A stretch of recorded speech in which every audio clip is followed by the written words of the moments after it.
मानामा दरियाफ्त से इंतखाब की सीरीज़ के सिलसिले में मानामा दरियाफ्त के शुमारा नंबर 9 से अफसाने मुंतखब किए गए हैं। जिन अफसाना निगारों के अफसाने मुंतखब किए गए हैं उनके नाम ये हैं: जिलानी बानो, अहमद दाऊद, एजाज अहमद फारूकी और अनवर सिंधराय। इन चारों अफसाना निगारों की कहानियाँ अलहदा पेश की जा रही हैं। मानामा दरियाफ्त से मुंतखब पहली कहानी, जिसका उन्वान है गोश्त के व्यापारी, अफसाना निगार जिलानी बानो। हम मोहतरमा जिलानी बानो के तहे दिल से मशकूर हैं कि उन्होंने ये कहानी ख़ास तौर पर हैदराबाद दक्कन इंडिया से दरियाफ्त के लिए खुसूसी तौर पर भेजी। समाअत फरमाइए गोश्त के व्यापारी।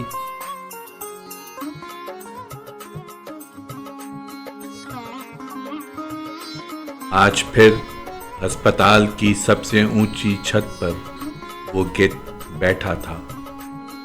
मज्जू ने डर से हाँफते हुए इधर देखा तो खौफ के मारे चुप हो गया। उसके दिल में ये वहम था कि यही गिद्ध उसकी बोटियां नोचेगा। ये गिद्ध ही लोगों को बताएगा कि मज्जू भिखारी मर चुका है और अब उसके तिक्के बोटियां बांट देना चाहिए। मज्जू बचपन से इस अस्पताल के ऐसे खेल देख रहा था। हाउस सर्जन्स, डॉक्टर, नर्सें, वार्ड बॉय, जिसे देखो मरीजों को लूटने की फिक्र में लगा रहता था। मरीज सेहत पाकर जाते तब भी सबको इनाम मिलता और मॉर्चरी से लाश उठाना है तो भी मांगने वालों की कतार लग जाती थी। ये अस्पताल एक बहुत बड़ा मेडिकल रिसर्च सेंटर है। जाने कहाँ से मरीज आते हैं। डॉक्टर उन्हें चारों तरफ से घेर लेते हैं। मज्जू ने कई बार सोचा, डॉक्टर ऑपरेशन करते वक्त अपना मुंह क्यों ढांप लेते हैं? शर्म से या फिर इस ख्याल से कि मरने वाला क़यामत के दिन उन्हें पहचान लेगा। मज्जू की सारी जिंदगी इसी अस्पताल के सामने गुजरी थी। लोग कहते थे उसकी माँ एक अंधी भिखारन थी। वो किसी कार तले दबकर मर गई। फिर मज्जू कूड़े के ढेर में से रोटी के टुकड़े और मौसम्बी के छिलके चूस कर बड़ा हो गया। सारा दिन हॉस्पिटल के सामने भीख मांगता और रात में मार्चरी के सामने कॉरिडोर में सो जाता था। मार्चरी के चौकीदार खान उसे रोज रात को लाते मारकर उठाता था। हालांकि 2 रुपए रोज इस जगह का किराया भी मज्जू से लेता। 2-3 और अपाहज भिखारी भी यहीं रात गुजारते थे। बारिश और जाड़े में कहाँ पनाह मिलती। अब मज्जू का सारा बदन फोड़ों से सड़ रहा था। दर्द के मारे उसे किसी कल चैन नहीं था। उसे यकीन था अब मौत आ गई है। अच्छा है, इस दर्द से तो निजात मिलेगी। अगर जन्नत में पहुंच गया तो खूब मेवा मिठाइयाँ मिलेंगी। शहद और दूध की नहरों में नहाया करूँगा। मगर जन्नत में तो सच्चे लोग जाते हैं, खैर खैरात करने वाले, चोरी ना करने वाले। वो तो सिर्फ नाम का मुसलमान था। उसने मस्जिद से नमाजियों की जूतियाँ चुराईं, झूठ बोलकर भीख मांगी, हॉस्पिटल के अंधेरे कोनों में बीमार भिखारियों के पास गया। इन्हीं हर्राफा औरतों के चक्कर में ये बीमारी लग गई। अब रात हो गई, ठंड बढ़ने लगी। सारे अस्पताल में सन्नाटा छाया हुआ था। 9 बजते ही सब तरफ की लाइट बंद हो गई। صرف کوریڈور میں دھیمے سے بلب جل رہے تھے۔ اسٹاف روم میں ڈیوٹی والے ڈاکٹر زور زور سے ہنس رہے تھے۔ ابھی ان کا پپو ٹفن لے کر اندر گیا تھا۔ اوپر والے جنرل وارڈ میں کسی عورت کے رونے کی آواز آ رہی تھی۔ کوئی مریض مر گیا ہوگا۔ مارچری کے گیٹ کیپر خان کی نائٹ ڈیوٹی تھی، مگر اس کی بینچ خالی پڑی تھی۔ وہ شام ہوتے ہی چلا جاتا تھا۔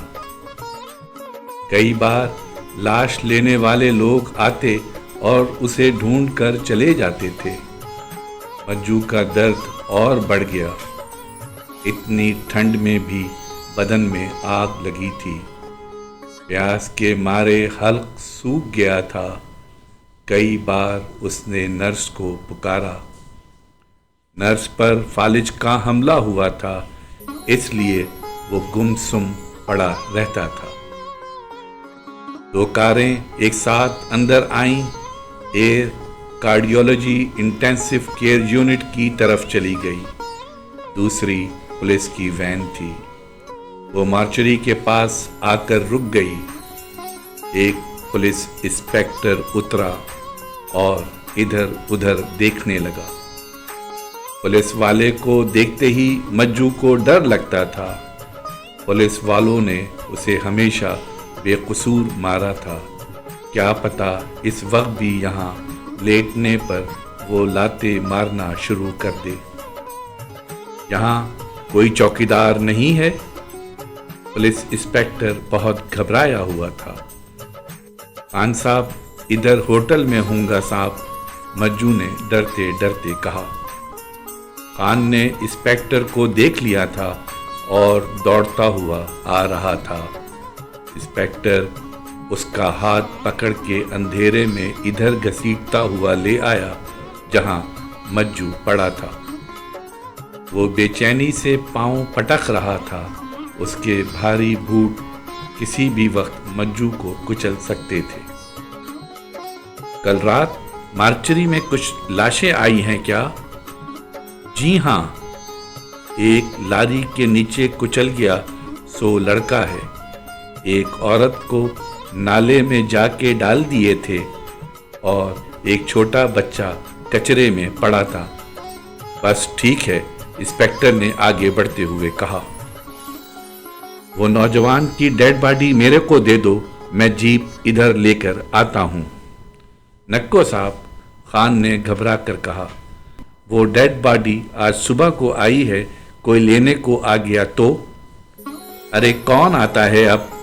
کوئی ہوتا تو مرنے کو سڑک پر چھوڑ دیتے۔ نکو صاحب، RMO صاحب اب ڈیوٹی پر آئے ہوں گے، خان نے ادھر ادھر دیکھ کر کہا۔ دیکھ میرا دماغ نکو چاٹ، انسپکٹر نے اپنے ڈنڈے کو اپنے ہی ہاتھ پر مار کر کہا۔ وہ نیکسلائٹ لیڈر کو ہم شوٹ کر دیے، بول کے رپورٹ کر دیے تھے۔ ہماری پروموشن رکی ہوئی تھی۔ ابھی فون آیا کہ DSP صاحب ڈیڈ باڈی دیکھنے کو آ رہے ہیں۔ انسپکٹر نے جیب میں سے 100 کا نوٹ نکال کر خان کی مٹھی میں دبا دیا۔ مگر صاحب، اتنی جلدی لاش کہاں چلی گئی؟ RMO صاحب مجھ سے پوچھیں گے۔ ابے چپ! انسپکٹر نے ایک فحش گالی خان کو دی اور غصے میں اپنا بھاری بوٹ مجو کے زخمی ہاتھ پر رکھ دیا۔ پھر 100 کا نوٹ نکال کر خان کی طرف بڑھایا۔ یہ اس کو دے دینا۔ نوٹ جلدی سے لے کر خان پینٹ کی جیب میں مارچری کی کنجی ڈھونڈنے لگا۔